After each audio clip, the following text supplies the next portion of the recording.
Hello Libra, thank you for joining me for your monthly forecast for October.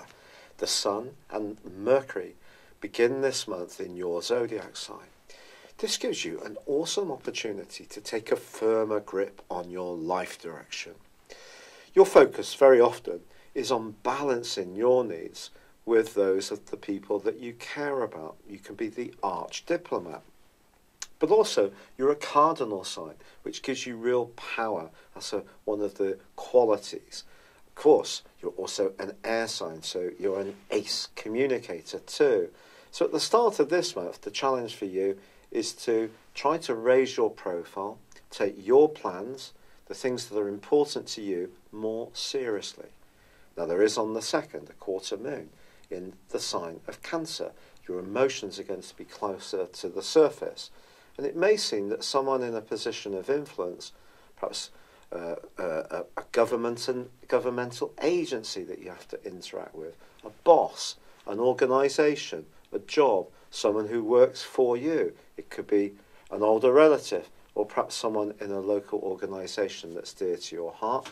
They may try to resist this more independent, single-minded approach that you're showing. Then, of course, your ruling planet is Venus. Gives you that lovely appreciation of class, taste, and it is going to go into retrograde on the 5th in the sign of Scorpio, which is deep and passionate. Your attitude to sensuality and intimacy is going to come under the astral microscope through to the end of the month, but I think it could be finances that may need rethinking too, because Venus could slow this part of your life down, or at least see you rethinking something that in the past had been something you automatically wanted to do. And it may come down to just how much you're enjoying something, how much pleasure you get. Because remember, Venus is the planet of sublime pleasure. So some rethinking perhaps is set to go on there. But Venus is also squaring up to Mars in the first 2 weeks of this month. Now, Venus and Mars across the 2nd and the 5th house axis points towards exuberance, it points towards generosity, it points to lustiness. So you could find yourself drawn towards someone but not understand what their appeal is. Maybe it's working at a very deep, almost very, very hidden, subconscious and sexual level. Or it could be someone that you're constantly kind and generous to that has become a relationship that you're not enjoying quite so much. In general, your affections should be bestowed carefully in the first 2 weeks of this month. The good news, however, is that Mars is no longer in a sharp right angle with Uranus, which had been the case since the 2nd week of May through to pretty well the end of September. Now, that was even more complex in some ways because there was clash between your desire to express your individuality, your creativity, your flair, to get the things that make you feel happy in life against the things that you were really committed to. And that may have seen you, again, not quite sure of following the same pattern of being the giver. But all this giving stuff is really going to come up to the fore on the back of the new moon in your sign on the 9th. Ordinarily, a new moon is wonderful to launch things, to raise your profile, give yourself a glamorous makeover, to think about yourself in a more dynamic way. And this one still can be. However, it is compromised by the dreamy, distorting energy of Neptune, which has really been challenging you since 2012, because that part of you that can be a giver has really been pulled even more into the open by Neptune's self-sacrificing nature. This is the part of your horoscope, the 6th house, is where we do our best for others. And Neptune is very sympathetic. But are you being so caring and sympathetic to others that you're losing track of what's good for you, the individual? Furthermore, family and emotional pressures have really been strong over the last few years, particularly from 2008. And then, of course, this year, Saturn moved the end of December the 20th, 2017, into the 4th solar house, into Capricorn. And the two are still highly active in this area. However, Capricorn is, or Saturn in Capricorn, is its home zone, And this can be demanding. It could be that you're rebuilding your home in some way, making some fundamental changes to where you live, or the building blocks inside your emotions or your family relationships are going through quite a seismic shift.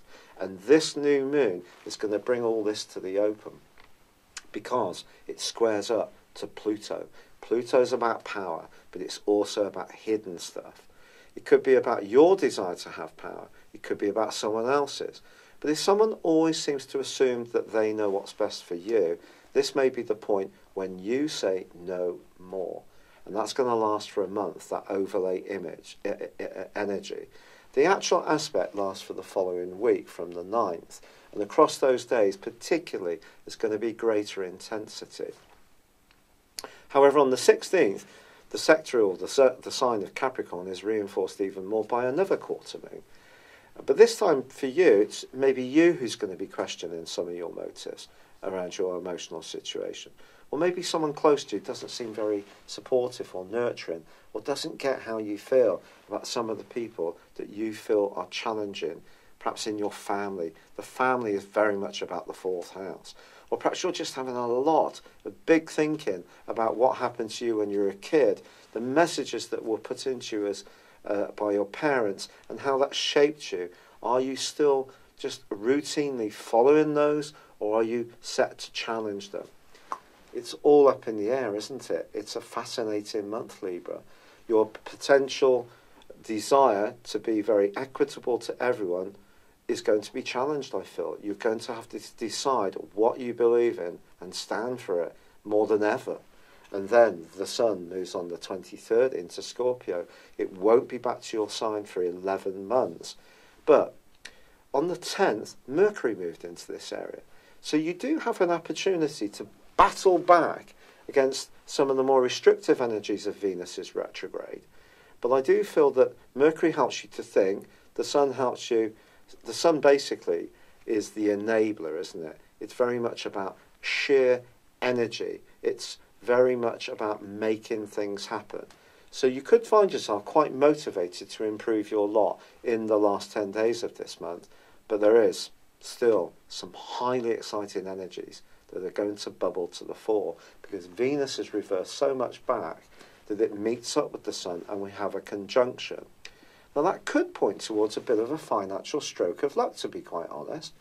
And with Uranus in opposition on the other side of the heavens to both Venus and the Sun, and then the full moon on the 26th connecting with Uranus in the sign of Taurus, your brilliance, your ability to think outside the box, being an air sign as you are, to be innovative, to be challenging, to see the direction of travel around technology, new ways of doing things, to break out of what other people expect, to be more of a trendsetter than a follower, can definitely come to the fore.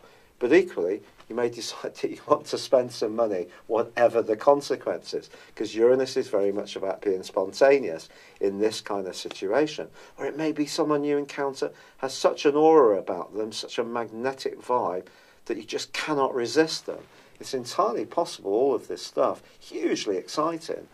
But the other thing is that when these the Sun, the luminary, Venus, the planet, and Uranus, the planet, go into this opposition, they are dissected across the axis of Leo and Aquarius by the north and south nodes. This is the dragon's heads, if you like.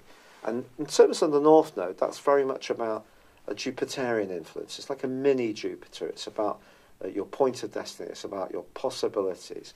And that, since the 10th of May 2017, has been in Leo. Brilliant to network, connect, build new alliances, clear out the ones that are no longer working. But we have a grand fixed cross that occurs right on that full moon. I do think this is going to be hugely important for all sorts of things in the world at large. Libran energy is very much about reasonability. It's about weighing up all the different sides of an argument or situation, trying to understand that with with freedom comes responsibility. It's not just about doing what we want.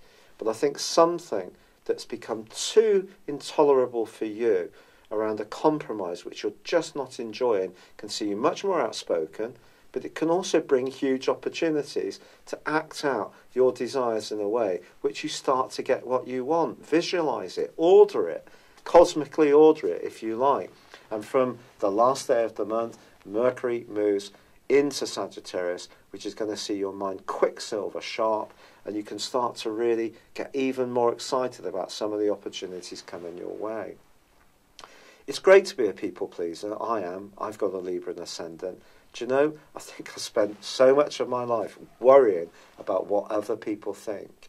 And it's so important to be sensitive to others, to be caring, to be compassionate, to do our bit for society, to be a thoughtful person, but not to the point that it diminishes your individuality.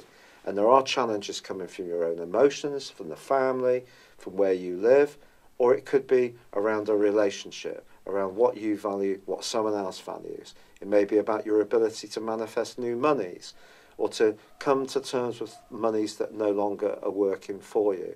But this is a time of opportunity as well. And it's an exciting time, and one you should try to grab with both hands. I've really been struggling with the rheumatoid arthritis, and I'm so grateful for all the kind messages, suggestions and support.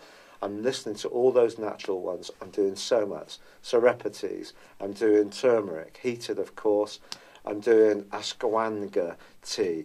I'm, taking fish oil. And cherry is supposed to be very good for us too, taking that. And it isn't working. The rheumatoid arthritis is aggressive.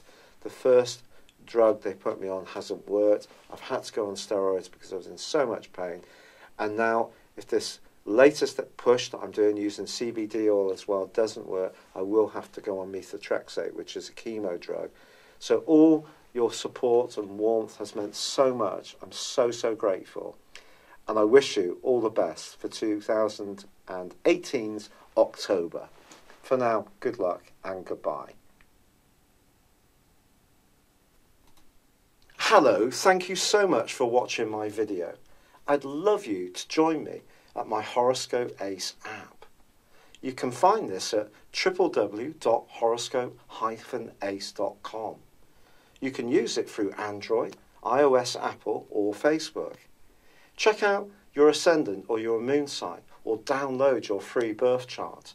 There's all your favourite videos, plus there are daily, weekly, monthly and yearly horoscopes for general, love, Chinese and Indian astrology. If your passion is tarot, there's my brilliant 3-card money or love tarot readings too. And it's all there at www.horoscope-ace.com. Thank you.